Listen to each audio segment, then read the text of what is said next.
Can't focus for more than 10 seconds. Struggle to sit still without checking your phone. You're not broken. Your brain has been hijacked. The cause, dopamine overload. This isn't a motivational speech. This is science. And by the end of this video, you'll understand exactly how dopamine is destroying your focus and how to reset your brain and rebuild laser-sharp attention. I'm a neuroscientist and best-selling author of a book. Let's jump in. Dopamine is a neurotransmitter, your brain's motivation molecule. It's what drives you to take action. It's what pushes you to seek pleasure, achievement, or reward. But here's the problem. We're no longer earning our dopamine. We're drowning in it. Endless scrolling, constant notifications, junk food, binge content. Every ding and swipe floods your brain with dopamine. Your reward system is overstimulated. Your motivation destroyed. Think of it like a video game. When the difficulty is too low, the reward loses its value. Defeating a level 1 monster gives you 100 experience points. But when every monster is level 1, even 1,000 experience points doesn't feel like a win. That's what's happening to you. And we've been tricked into thinking that hard work is pointless. When you get easy dopamine from social media, games, or junk food, your brain adapts. It says, that was easy. Let's do more of that. But here's the kicker. The more dopamine you get without effort, the less your brain values real achievement. Reading a book feels boring. Studying feels like torture. Working out feels impossible. Why? Because your brain got used to getting pleasure without doing anything hard. You've been trapped, but not by accident.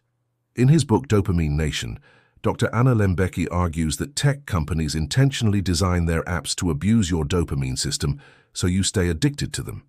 Social media feeds are designed to be addictive. Videos autoplay. Notifications pop up when you least expect it. And they do this because they make money when you're addicted to their apps. The more time you spend on social media, the more ads you see, and the more money these companies make. But this isn't their fault. They're just responding to the laws of nature. You can't blame them for giving you what you want. The blame lies with us for letting ourselves get hooked. When you think about it, it makes sense why we're so distracted. Our brains evolved to favor instant gratification. Back in the day, if you saw a wild mango on a tree, it was worth quickly climbing up and grabbing it. If you found a wild horse that wanted to run away, it was worth quickly jumping on and holding on tight. Instant gratification kept our ancestors alive and well-fed. But now, we live in an age of artificial pleasure. We can get a hit of dopamine whenever we want with a tap of a button or swipe of a finger. And that's not what our brains evolved for. Imagine sitting down to study for an exam. You open your laptop, but before you know it, you're watching YouTube videos or shopping online. You keep telling yourself, just 5 more minutes, Bureau, but it turns into 5 hours. How many times have you said that to yourself? When did you lose control over your life? If you feel like you're living on autopilot, like you're not in control of your own life, you're not alone. But there is hope. You don't need a new app or another productivity course. You need a reset. It's called a dopamine detox. A short period where you cut out artificial stimulation and retrain your brain to enjoy real effort. When you take a break from all the digital noise, something incredible happens. Your brain rediscovers the joy of real life. A walk in the woods becomes an adventure. A good book becomes thrilling. Focusing on a task brings a sense of calm. It's like waking up from a dream. You realize how much you've been missing. So how long should you detox for? The sweet spot is between 24 to 72 hours. 24 hours resets your nervous system. 48 hours rebuilds your focus. 72 hours reignites your motivation. During this time, try to avoid social media, fast food, or sugar, binge watching. These are all things that give you easy dopamine. Instead, read a book, take a long walk, journal, meditate, play a board game, work out. Basically anything that doesn't give you a huge spike of dopamine. But I hear you. Won't I be bored? Absolutely. And that's a good thing. Boredom is the breeding ground for creativity. It's in the quiet moments that your brain makes connections and comes up with ideas. When was the last time you had a great idea? Probably when you were relaxed and not trying to force anything.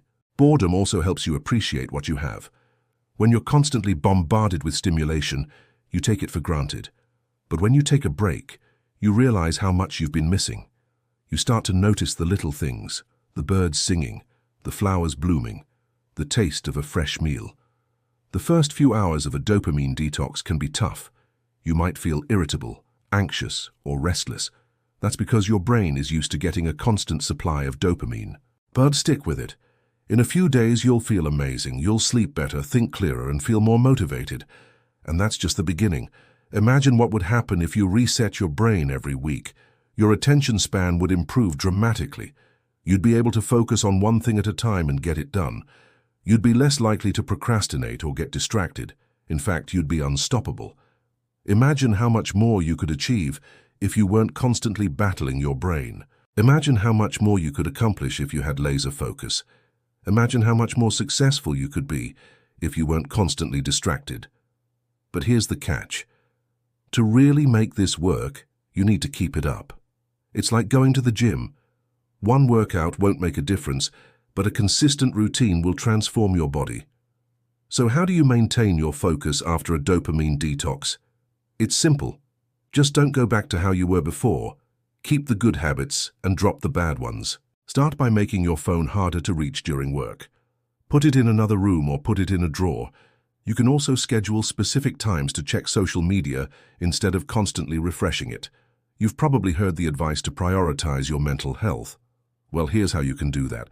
Schedule time to check your phone just like you schedule meetings and appointments. Don't let your calendar dictate when you check your phone.